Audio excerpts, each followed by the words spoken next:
Hola, muy buenas, bienvenidos todos a esta nueva entrevista y hoy tengo el gusto de estar aquí con Pamela Quesada. Es todo un placer para mí, una colega de profesión y de forma de entender, creo, todo este mundo. Muy buenas, Pamela.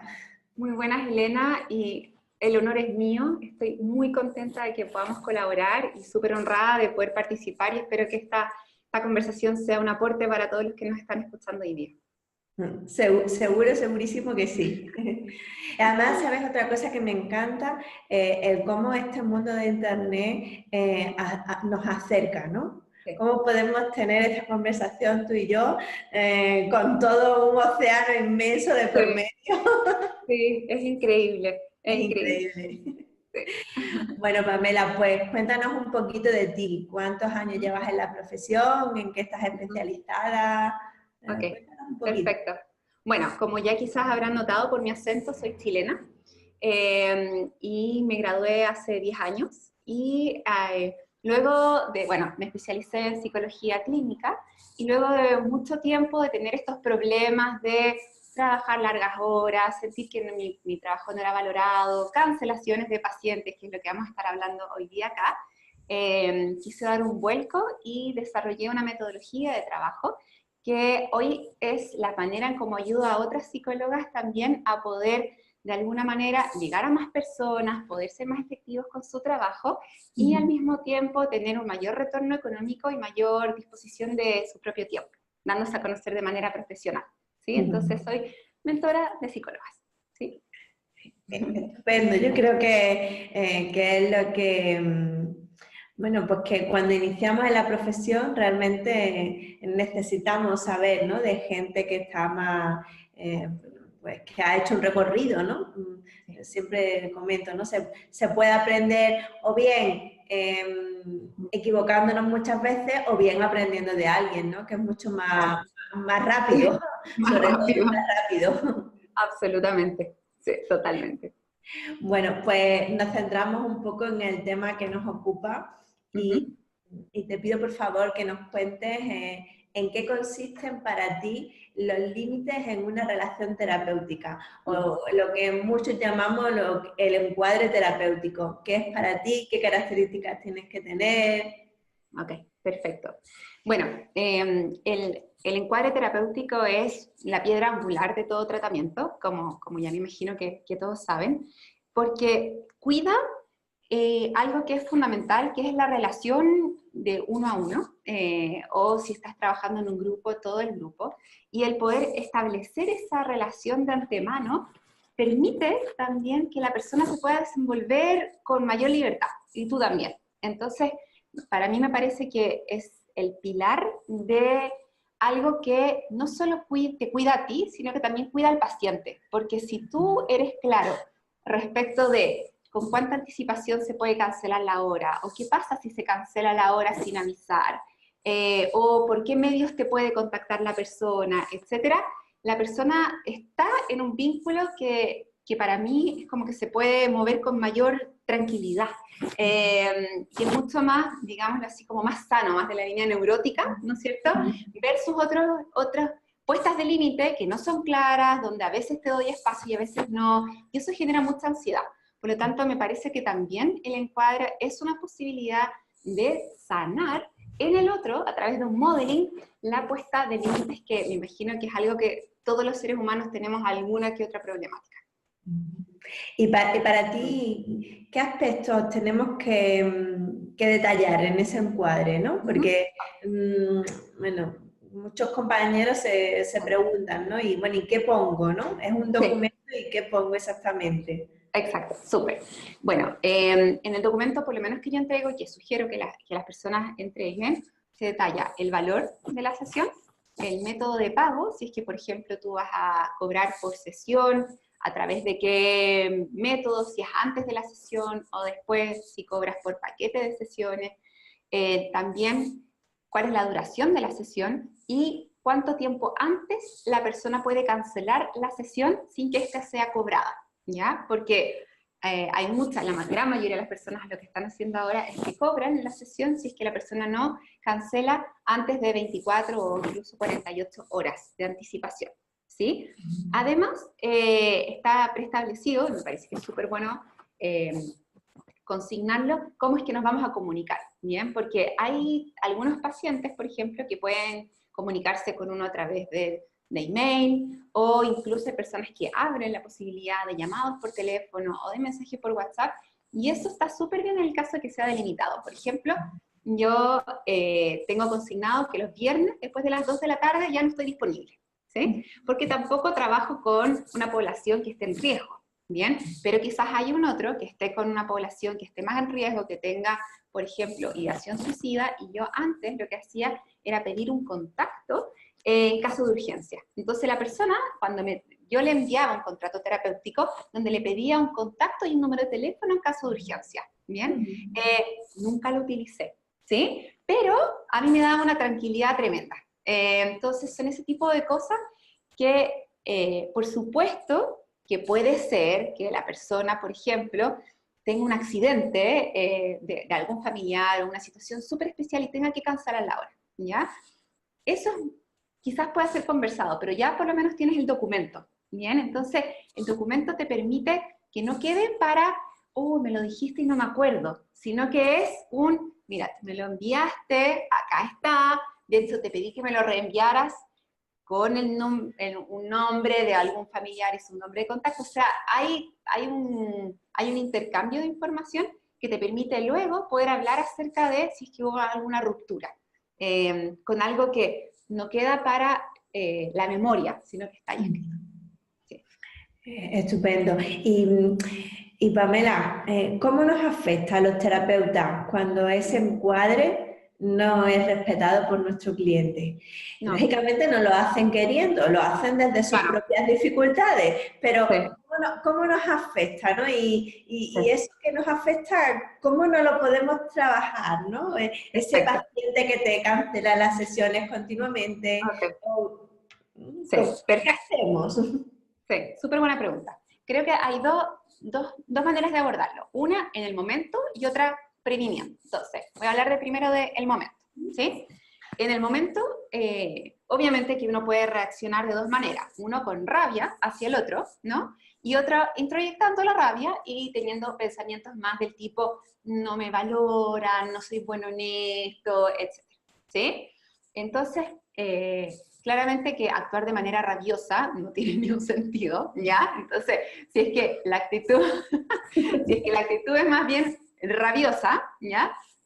También eso puede tener dos acciones, uno preventivo y otro más en el momento. En el momento es pensar, a ver, respira profundo y piensa, a ver, ¿esto es algo personal hacia mí o tendrá que ver con el otro? Y por supuesto que lo más probable es que tenga que ver con el otro, ¿ya? Y con una dificultad del otro, por ejemplo, de organizarse o una dificultad de poder afrontar este momento, porque obviamente sabemos que la asistencia a el despacho, la consulta, genera ansiedades y hablar de temas difíciles, etc. Entonces, tratar de alguna manera de empatizar con cuál será la dificultad que lleva al otro a actuar de esta manera en que rompe el límite, como un poco más empáticamente, ¿ya? Y si tu actuar generalmente es más rabioso, como preventivo, recomiendo, por supuesto, acciones que aumenten la capacidad de tu lóbulo prefrontal de accionar, es decir, meditación, deporte, no estar comiendo alimentos que te alteren o exciten muy fácilmente, etc. ¿Sí? Eso por un lado. Si la respuesta es más bien del tono más depresivo, como ¿qué tengo yo? ¿Cuál será mi culpa? Etcétera. Eso también pensar en, a ver, o sea, si estamos ahora en un congreso donde hay un especialista hablando del tema, es porque no eres solamente tú. ¿Sí? Esto le pasa a millones de terapeutas en el mundo, ¿sí?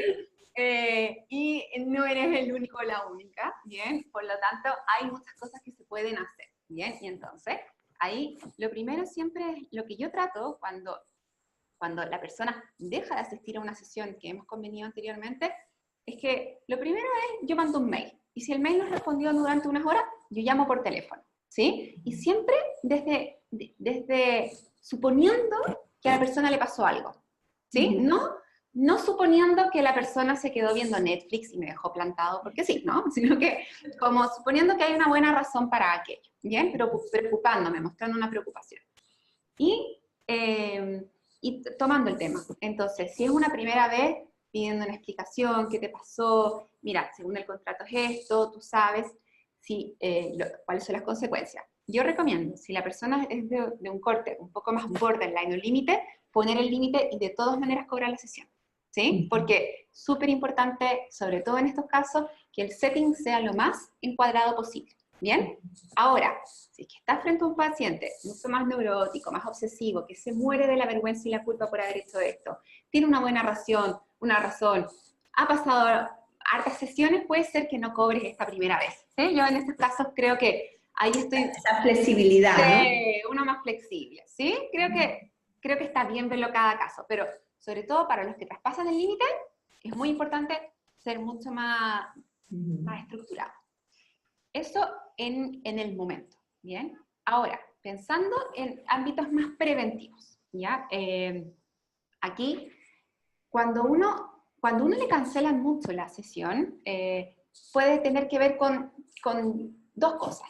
Uno, con el tratamiento en sí mismo, o sea, es decir, haya que espaciar las sesiones, porque la persona ya está teniendo una mejoría, y quizás tanta sesión semanal o 2 veces a la semana como tú estés trabajando no sea necesaria, entonces hay que espaciar, o bien la persona siente que no se están cumpliendo los objetivos. Por lo tanto, yo lo que ahí recomiendo es tener una sesión de identificar, volver al motivo de consulta, ver los avances que se han tenido, qué es lo que está faltando, etcétera, ¿sí? Revisar lo que ocurre, ¿verdad? Revisar, exacto. De hecho, hay una herramienta que se llama evaluación de proceso. Las personas, si quieren, pueden ir a mi blog y hay una entrevista que tengo al respecto de eso, que tiene que ver con cómo reenfocar tu terapia en 1 hora, donde entrevisto a otras dos Pondremos el enlace. Pondremos el enlace, perfecto, súper. Que es una herramienta súper buena y de hecho está indicado no solo usarla cuando tienes el problema, sino que usarla cada 4 sesiones, ¿bien? Eso es lo que marca la investigación. Eso por un lado de el paciente cada caso. Y pensando como en un ámbito más bien general, ¿cómo prevenir esto? A mí ahora, por ejemplo, ya casi ni me pasa que la persona no llega, ¿sí?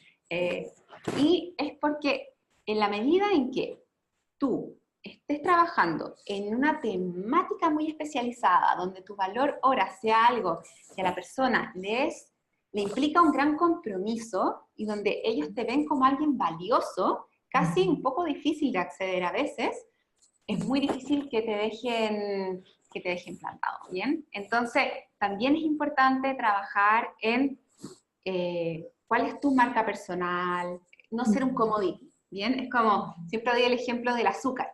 Cuando uno va al supermercado y ve azúcar blanca, compras la más barata, ¿no? Pero cuando estás quizás con algún problema específico, te importa que el azúcar sea orgánica, uno está capacitado a veces para pagar hasta 3, 5 veces más por un azúcar de panela orgánica, fair trade, no tengo idea, ¿sí?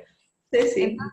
Entonces hay que, si queremos realmente ser valorados, convirtámonos en ese azúcar especial, ¿sí? Que genere una diferencia y que realmente permita agregar un valor diferenciado, de manera que la gente no esté dispuesta a perder tu hora, al contrario, ¿sí? Además, esto tiene que ver en realidad con lo que es la propia relación terapéutica, ¿no? Porque en el comienzo, ¿no? No sé si estás de acuerdo conmigo, ¿no? Pero escuchándote me viene como en el comienzo de la relación terapéutica, casi que por definición, el terapeuta tiene que ser visto como alguien de valor, alguien, no te digo de admirar, como para admirar, pero sí alguien con el que, bueno, pues me genera confianza de que esta persona sabe de lo que está hablando, ¿no? Me va a dar, ¿no? Y, sí. Y bueno, una de las herramientas, lógicamente, es esta que tú dices, ¿no? Exacto. Porque ¿cómo unes tú la importancia del encuadre terapéutico dentro de la relación terapéutica, que en realidad es la clave del éxito en la mayoría de las ocasiones, ¿no? Exactamente. Entonces, me parece también que la propia capacidad de hacerse valer de una manera amorosa, de poner límites sin exasperarse, sin ser rabioso, son modelings de un vínculo sano. Y que todos tenemos vínculos no sanos que sanar, ¿sí? Entonces la relación terapéutica es un tremendo lugar para poder ver cómo un otro pone límites, puede abrir temas difíciles sin herir, etc. Entonces, súper bien, al contrario, creo que ojalá pasen este tipo de cosas para poder poner en práctica esas conversaciones difíciles que le den al otro la certeza de que un impasse no es un quiebre en la relación. ¿Sí? Qué fantástico. Y Pamela, cuéntanos ese caso clínico que a ti te hizo el clic. Porque todos tenemos un caso en el que nos hizo aprender realmente cómo manejarnos, cómo estar, cómo posicionarnos como terapeutas de una manera diferente. Sí, sí. Mira, como mentora de psicólogas, porque en el fondo, que también finalmente, a pesar de que yo enseño temas de emprendimiento, de marketing, temas de coaching y todo, finalmente igual es una relación, es una alianza, hay un encuadre, etc. Tuve una clienta que me fue súper difícil y que rompía todo el rato el límite. De hecho, tuve hasta pesadillas con ella, ¿sí? Esa es la señal, sin duda, de que sí, ese es el caso con el que vas a aprender. ¡Ay, terrible, terrible! Entonces, y me acuerdo que fue súper difícil y ella rompía todo el rato el encuadre y siento que de alguna manera despertó en mí todas mis ansiedades de insuficiencia, ¿sí? De sentir que yo no era lo suficientemente buena para poder ayudarla y yo siento que no lo hice bien, ¿sí? Porque yo enganché de alguna manera como que en esta sensación de que donde ella me exigía, le di una cantidad de horas extras que no te puedes imaginar, Elena. Lo puedo imaginar porque lo he vivido también. Ya, gracias. Gracias. Porque en el fondo tengo un programa que tiene cierto número de horas, donde si la persona está estancada, obviamente le doy más espacio, pero con cierto límite, ¿no? Acá era interminables horas y una sensación como de sentirme succionada, ¿ya? Sin que de alguna manera la persona percibiera ningún avance o mejora. Y de hecho, tuvo muchos logros, pero no los reconocía como tales, ¿ya? ¿Ok? Entonces, para mí, yo creo que no fue un caso de éxito, no te voy a mentir, esa persona yo sé que no quedó tan contenta, pero a mí me ayudó muchísimo, uno, a decir como, a ver, no siempre uno puede como enganchar con este tipo de peticiones que llevan a un extremo la necesidad del otro, y creo que en esa relación hay muchas cosas que yo debería haberle dicho a ella en torno como a un feedback, y creo que no me atreví porque me puse en este rol como de insuficiencia, y creo que le hubiera ayudado mucho más yo al haberle dicho, ¿sabes qué? Stop, siento que te he dado más, y hay una sensación que creo que puede darse para ti en otros ámbitos, donde sientes que nada es suficiente, cuéntame más de eso, como en el fondo, como usar lo que nos estaba pasando a nosotras en otras áreas de su vida.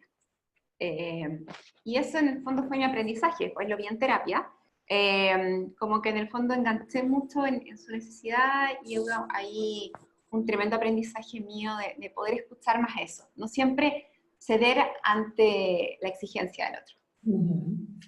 Creo que una herramienta que tenemos como terapeuta, que es una de las más valiosas, es poder devolver precisamente eso que nuestro paciente nos hace sentir, ¿no? Exacto.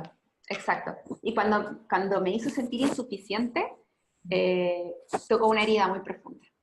Entonces, claro, entonces creo que tener en claro esas heridas profundas y poder reconocerlas rápido y no actuar simplemente sobre ellas, fue un aprendizaje para mí. Pero ¿a cuántas personas esta mujer habrá hecho sentir insuficientes, no? Exactamente. Seguramente será el origen de su problemática, claro. Exactamente. Y de hecho, es más, yo me acuerdo cuando tuve la primera sesión con ella, todo mi ser, todo mi corazón decía no, no, no, ¿sí? Entonces, bueno, yo creo que también ahí hay que escuchar un poquito más, no un poco más, 100% la propia intuición, porque probablemente habría otro terapeuta, o otro mentor en este caso, que le habría ayudado mucho más, ¿sí? Claro, y poder decir directamente no. No, ¿sí? O yo haber sido capaz de, en ese momento, parar y no seguir actuando con la misma solución intentada, que era darle muchísimas horas extras sin sentir que realmente había un cambio. Sí. Pues me alegro de que aprendieras y que te reorganizaras rápido. Gracias. Muchas gracias. Y Pamela, para terminar, cuéntanos pues de tu deseo de transmitir, de tu web, de tu fantástico grupo de Facebook, que también está en el enlace, de tu charla. Cuéntanos un poco cómo contactar contigo, cómo localizarte, cómo continuar aprendiendo de ti. Genial, muchas gracias, Elena. Bueno, van a ver debajo de este video probablemente un link a mi web o a un webinar que yo tengo donde cuento acerca del sistema que tengo para ayudar a psicólogas y ahí pueden ver cómo ayudo, mi programa, etc. Pero tomando como tu pregunta en principal, Elena, mi gran sueño es que todos los terapeutas, bueno, yo me dedico a psicólogas, pero también hago excepciones y trabajo mucho con hombres o con otros terapeutas, podamos sentir que somos suficientemente capaces de ayudar a otros. Entonces, vuelvo a la herida básica, ¿no? A esta sensación de no ser suficiente. Todos trabajamos en algo que nos duele, por supuesto. Siempre es así. Sentir que somos suficientes. Y en ese sentido, romper con el miedo a mostrarnos, con el miedo a compartir lo que sabemos, porque me parece que hoy en día, así como tú partiste la charla, el internet, las redes sociales acercan continentes. Y también sé que todos los terapeutas, los psicólogos, los coaches, tenemos muchas herramientas, pero muchas veces por miedo al que dirán o por inseguridad de si realmente seremos lo suficientemente buenos, etcétera, las guardamos para nosotros. Y me parece que hay una necesidad feroz a nivel mundial de psicoeducación, de que todos sepamos, por ejemplo, la importancia de agradecer o cuáles son las herramientas para poder ser asertivos a la hora de plantear nuestros puntos de vista. O sea, tenemos una gran cantidad de cosas que compartir y por miedo y por inseguridad o por no saber cómo, nos las quedamos. Entonces, mi sueño es eso, es que los terapeutas nos empoderemos y podamos tener la certeza de que ya somos suficientes y de que salgamos al mundo a ayudar de manera gratuita, que eso es lo que es el marketing de contenido, y eso, y haciendo bien, por supuesto, tu trabajo, como tú siempre bien dices, haciendo bien tus sesiones y ayudando de manera gratuita, podemos ayudar mucho más que quedándonos solamente inseguros, estudiando interminablemente en nuestra consulta. Eso. ¿Cómo de conectada me siento contigo? Linda, gracias. Gracias a ti por este espacio. Pues un abrazo muy fuerte y seguimos en contacto. Chao. Igualmente. Gracias, Elena. Chao.